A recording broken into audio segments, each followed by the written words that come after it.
Amici di Lupo Solitario, bentornati in un nuovo video. Oggi è un video un po' insolito perché non andrò a narrarvi un po' una storia di viaggio o comunque una delle mie uscite solite che faccio, ma volevo appunto proprio parlare con voi e magari raccogliere anche vostri commenti su chi eventualmente si è trovato a provare come me già da 4 anni il Tenere 700. È una moto appunto che ho acquistato a fine 2019, dopo un'attesa neanche non di poco tempo, perché fu anche un'attesa travagliata. Considerate che la ordinai a febbraio 2019 a un prezzo promozionale interessante e la ridirai solo a novembre 2019, quindi stando più o meno anche senza moto per circa quasi un mese e mezzo. Perché ho scelto Tenere 700? Diciamo che è stata una scelta anche un po' forzata e obbligata, anzi, per via del fatto che abitando a Roma, la fascia verde, quindi lavorando in una zona di fascia verde, la classe di inquinamento è sempre più ristretta a mezzi appunto che man mano nel tempo iniziano a essere bloccati nel loro ingresso. Io ero un possessore di un Transalp del 1995, quindi avevo ancora vita breve o brevissima al 2019. E quindi perché ho scelto Tenere 700? Ho scelto Tenere 700 perché volevo trovare un buon compromesso tra una moto agile e una moto anche che mi consentisse le uscite in fuoristrada, perché è una cosa a cui tengo particolarmente.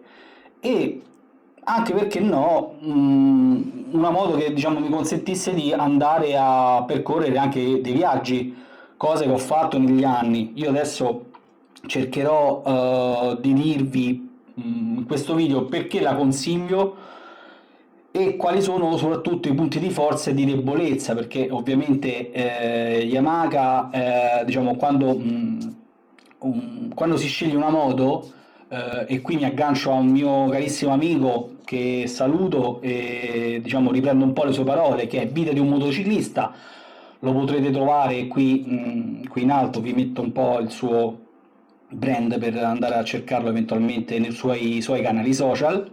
E come anche appunto il mio amico diceva in un suo video, quando una persona sceglie una moto sceglie anche la filosofia, compra appunto il brand di quella moto, quindi sposa le filosofie di quella casa.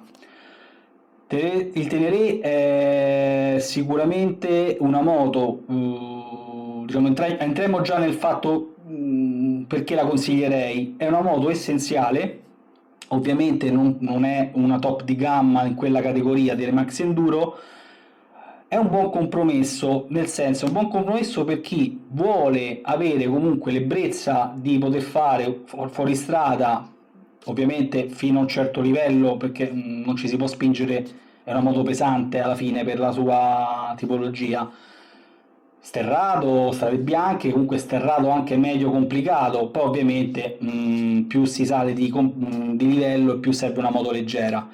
È una moto appunto che ti consente di fare percorsi, diciamo il 90% dei percorsi sono percorribili. Io considerate che guido ancora tutt'oggi, mi trovo benissimo con le gomme quelle della casa madre, che sono le Sconpiorelli STR, e sono un compromesso tra il tassellato e la stradale, quindi si è sempre comportata bene e almeno per le mie esigenze non ho avuto mai nulla da osservare o da segnalare. E tra i punti di forza quindi abbiamo sicuramente mm, il prezzo.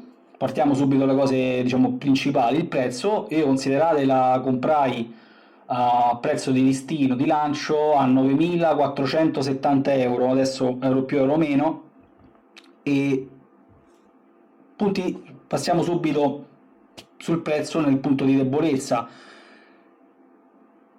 non viene fornito nulla sostanzialmente, non c'è nessun optional se non il cavalletto laterale, per il resto non c'è nulla. Quindi è necessario fare poi degli upgrade, soprattutto per chi ci viaggia spesso. Un altro punto di forza ovviamente è la semplicità con cui, scusate, è stata concepita. La semplicità intendo che c'è veramente quasi un'assenza totale di elettronica.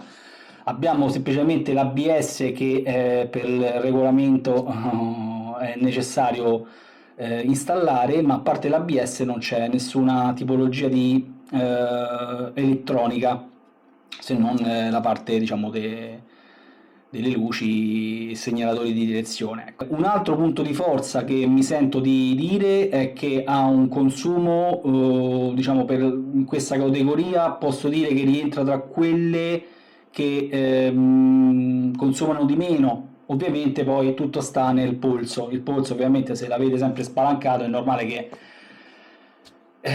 si riducono i tempi di consumo. Un altro punto di forza è sicuramente che per una persona alta come me, 1,77 m, 1,78 m, è abbastanza maneggevole anche nelle manovre da fermo. Mi sono trovato spesso, anzi spesso, perché per ragioni lavorative vengo a lavorare in centro città e quindi mi è capitato spesso di fare manovre a corto da fermo e non ho mai sofferto l'altezza. Passiamo ai punti di debolezza. Punti di debolezza sostanzialmente sono appunto che la casa madre, come un po' anticipavo prima, non ti fornisce nulla al rilascio del mezzo, tant'è che io ho dovuto fare appunto degli upgrade nel tempo per arrivare a un equipaggiamento che stesse bene alle mie esigenze. Io che cosa vi posso dire? Vi posso dire questo, che a livello di comportamento su strada, a parte dei leggeri rumorini che si sentono per via delle gomme che sono un po' tassellate, io alla fine mi sono anche abituato dopo anni che la guido, quindi sono 4 anni già che ho il Teneré, e la gomma tassellata, un po' semitassellata come ho io, un pochino si sente in autostrada, però ormai è una questione anche di orecchio, fatto l'orecchio, io sinceramente neanche lo noto più. Si comporta per il resto benissimo perché si guida, nonostante abbia un cerchio da 21 davanti, sembra quasi di guidare un 17 e ha una, diciamo, una buona ripresa e una buona coppia. Sul lungo devo dire che rispetto al Transalp che avevo, ovviamente anche per via di generazioni arretrate, diciamo, in cui appartiene il Transalp, invece con il Tenere mi sono trovato abbastanza bene anche sul lungo, sui viaggi soprattutto. L'ultimo viaggio l'ho fatto appunto proprio quest'estate a giugno, mi sono fatto tutta la transappenninica, quindi partendo dal Dolomiti fino ad arrivare alle Alpi piemontesi, quindi si è comportata benissimo su strada e ovviamente la sua massima espressione lo dà in fuoristrada.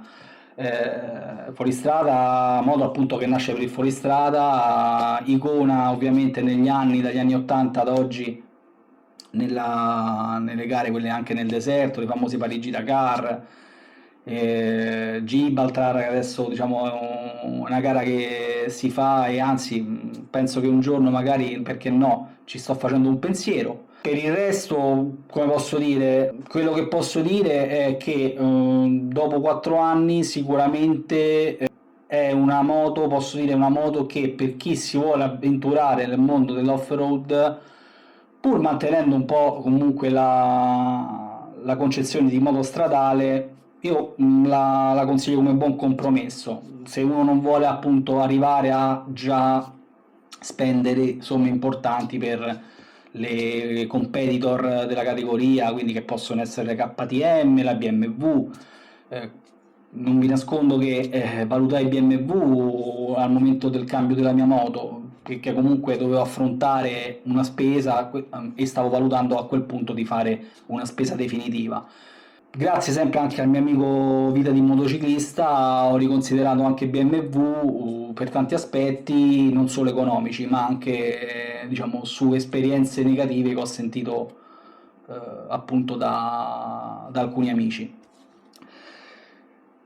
Quello che adesso vorrei fare con voi, magari, ripeto, se intanto ne approfitto, se non siete ancora iscritti, seguite i miei video, il mio canale è nato da poco, per cui siamo ancora in pochi come comunità, però sono aperto a commenti, a suggerimenti e eventuali segnalazioni se ne avete da fare su questo tema. Magari ditemi anche voi come vi siete trovati con le vostre moto, diciamo se avete avuto esperienze positive o negative. Tornando a noi, quello che vorrei fare è una piccola classifica di quelli che sono gli accessori che secondo me ovviamente nella moto servono. Dico servono perché senza girarci intorno. Io appunto per evitare proprio che mi dimenticassi più che altro l'ordine di importanza che ho dato a questi, mi sono proprio segnato un piccolo elenco. Quello che io sostanzialmente nel tempo poi sono arrivato, diciamo, a integrare nella moto sono stati degli accessori che per me, non per ordine di importanza, cioè ho dovuto dare un ordine di importanza, però in realtà per me sono tutti fondamentali, o quasi. Partiamo dal primo elemento, cosa che appunto già non avevo al ritiro della moto, perché non sempre parliamo appunto del cavalletto centrale. Il cavalletto centrale è un elemento che secondo me è indispensabile, anche se la moto è nata per l'off-road.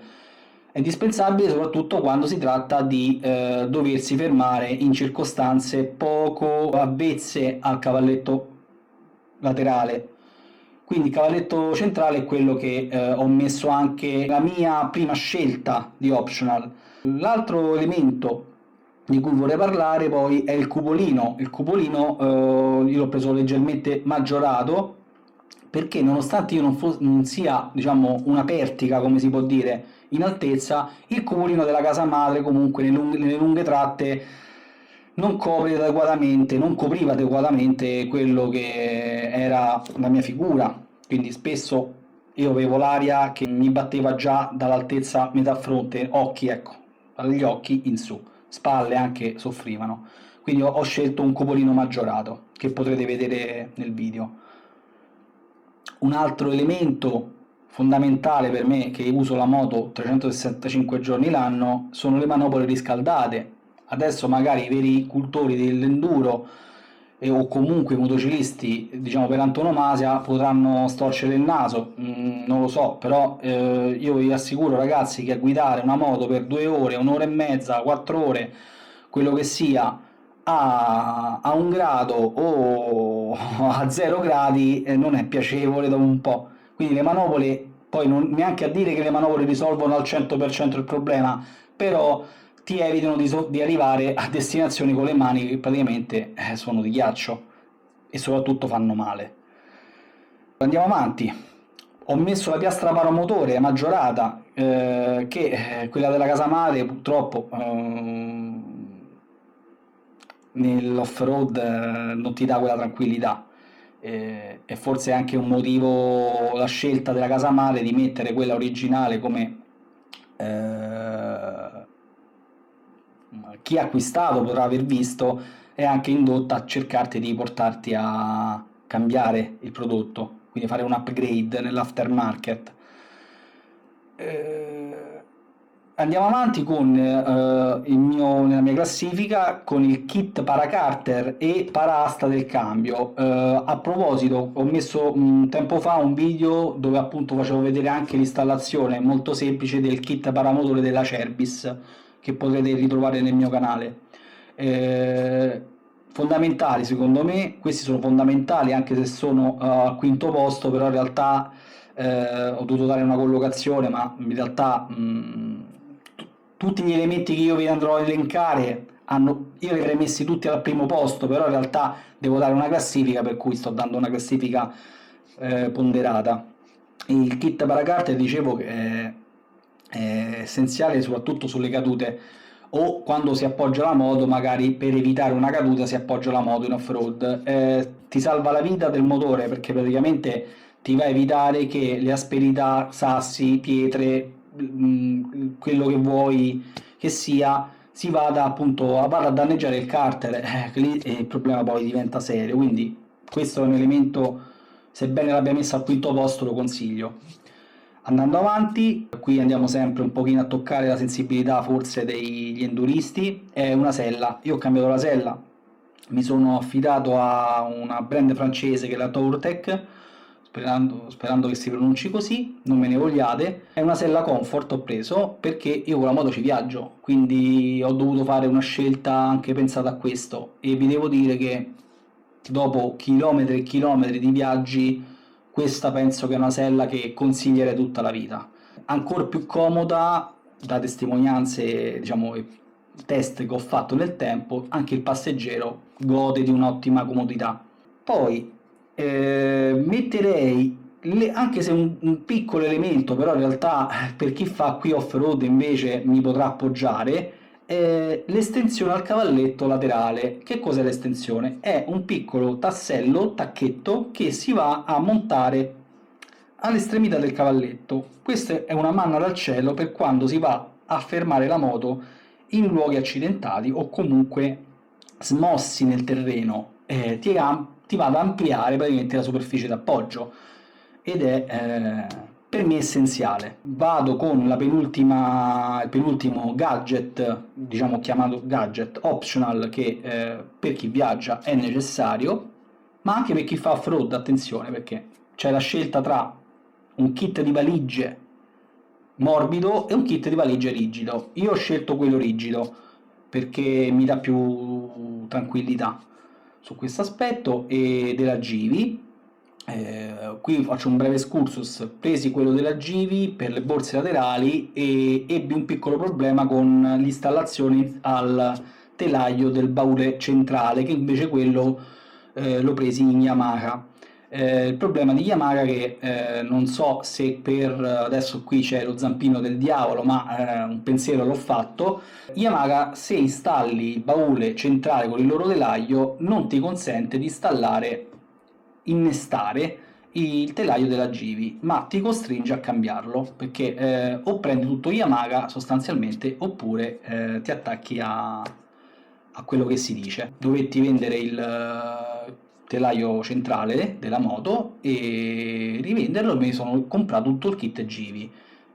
Fondamentali le valigie, ovviamente ha un carico importante. In viaggio mi è stata utilissima perché ti consente, con le dovute accortezze nella scelta dell'equipaggiamento, di non portare nulla fuori dalla moto. Cioè, tu lasci la moto chiusa, non ti devi portare borse in giro, cioè ci si viaggia veramente comodi. L'ultimo elemento che mi sento di consigliare è di portarvi sempre dietro un manutentore di carica. Io adesso vi faccio vedere un manutentore di carica, cioè proprio quello che ho preso io. Vi devo dire, è una fascia economica, però ovviamente ci sono anche manutentori di carica che fanno tutte le cose, diciamo di tutto e di più, però per mie esigenze ho preso quello che vi faccio vedere io, pagato circa una trentina d'euro. Sì, il cavetto installabile dalla batteria, quindi si può lasciare nel sottosella e collegare all'occorrenza al manutentore, oppure da viaggio c'è la parte con i cavetti se ti serve appunto attaccarti a una batteria esterna. Quindi, ricapitolando, io nella classifica generale vi faccio vedere adesso a video quello che è l'elenco che mi sono dato in ordine di importanza. Quindi al primo posto l'estensione del cavalletto laterale, scusate, mi devo correggere, avevo messo il cavalletto centrale al primo posto all'inizio video, però in realtà volevo dire il cavalletto laterale, l'estensione, quindi perdonatemi per questo piccolo disguido. Al secondo posto il cupolino maggiorato, al terzo posto le manopole riscaldate, la piastra paramotore, quindi il kit paracarter più asta del cambio, la sella comfort, il cavalletto centrale, il kit valigie e il manutentore di carica, come vi ho appena detto in chiusura. Diciamo la classifica che io mi sentirei di fare ad oggi. Poi ovviamente nel tempo magari potremmo anche tornare su questo argomento in un nuovo video parlando degli upgrade, di quello che ho fatto e magari condividere comunque con voi la mia esperienza. Voi, ripeto, se avete diciamo consigli o comunque suggerimenti da dare, il mio canale accetta suggerimenti, ovviamente che siano costruttivi. Ora uscendo diciamo, uscendo dalla parte diciamo accessori per me fondamentali, vi posso dire a livello di esperienza della moto, degli anni in cui guido le moto, questo anche uscendo dal Teneré, vi posso dire che io nei viaggi che ho fatto fino ad oggi a lunghe distanze, quindi quando anche ero in Francia, mi sono trovato comunque a vedere che c'è, soprattutto per chi viaggia in solitaria, come spesso io faccio, c'è veramente un grande rispetto dal semplice barista all'oste, al proprietario del bed and breakfast, alle persone che incontri anche per strada, di passaggio. Quindi ho notato un grande rispetto, anzi c'è sempre un tentativo di conforto, di aiuto, a volte anche troppo, si può dire, verso il motociclista, però è una cosa che fa veramente piacere, perché credo che entrare diciamo, a livello empatico nella mente diciamo, della persona che avete di fronte è una cosa che fa veramente piacere, perché ci si immedesima proprio in quella persona e si cerca di renderla il più possibile a casa, non appunto un estraneo o un alieno. Questa diciamo, è una mia breve considerazione personale da chi come me guida la moto ormai da anni. Diciamo, mi dispiace che non posso farvi vedere diciamo, tutte le mie moto che si sono susseguite negli anni, purtroppo non avevo il materiale a disposizione a portata di mano, ma ho iniziato prestissimo, diciamo, tolti gli scooter ovviamente, proprio non a caso con la Yamaha, presi una YZF 600, ero molto giovane, appena compiuto 21 anni, e per me era un sogno, una moto naked, vabbè, adatta per un ragazzo che inizia alle prime armi.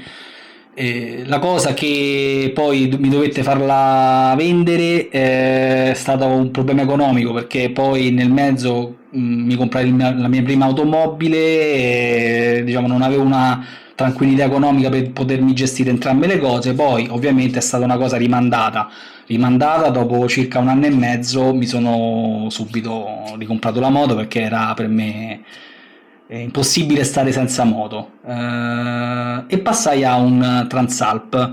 Lì feci una scelta diciamo sempre pensata sulla parte economica, ma soprattutto sulla parte diciamo di che cosa mi piacerebbe fare con la moto, e da lì è nata la mia passione per l'enduro, comunque per la moto da fuoristrada, e lì sono rimasto sostanzialmente fino al 2019.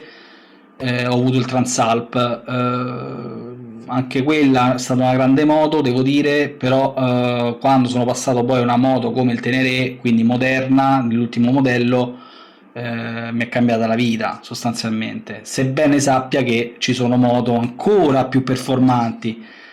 Però chissà un giorno, vediamo. Io per ora la Yamaha, sebbene ho avuto dei tentennamenti e ho detto che sostanzialmente al fuoristrada io non ci voglio rinunciare, e quindi per il momento non se ne parla. Vediamo un po' più avanti, magari quando si farà il discorso di comodità di guida, perché ovviamente la moto che ho non è l'esploit della comodità, però io al momento non sto soffrendo, cioè ci ho viaggiato e devo dire nessun problema. Quindi io con questo diciamo terminerei il video di oggi. È stato un video un po' insolito, ho voluto però condividere con voi un po' le mie esperienze e i miei punti di vista sul mezzo e soprattutto su questa categoria di moto. Fatemi sapere che cosa ne pensate, io spero che questo video vi sia utile, più che altro vi sia stato di intrattenimento, e se non l'avete ancora fatto mettete un like, e spero di vedervi presto, diciamo, e magari leggere tanti commenti su su questo video. Eh, Prima di chiudere volevo dirvi che se vogliamo in qualche modo, io sono qui su Roma, e quindi parlo un pochino a tutti ai locali, ma anche a chi qui in Italia, diciamo, non è un problema. Se vogliamo organizzare qualche uscita insieme da fare in gruppo, un raduno, per me sono ben lieto, quindi ci possiamo accordare, casomai poi creiamo magari una rete di contatto e ci sentiamo, assolutamente. Cioè, sarebbe bello fare sebbene siamo ancora pochi, però, come si dice, pochi ma buoni, si può fare sicuramente un giro per il canale.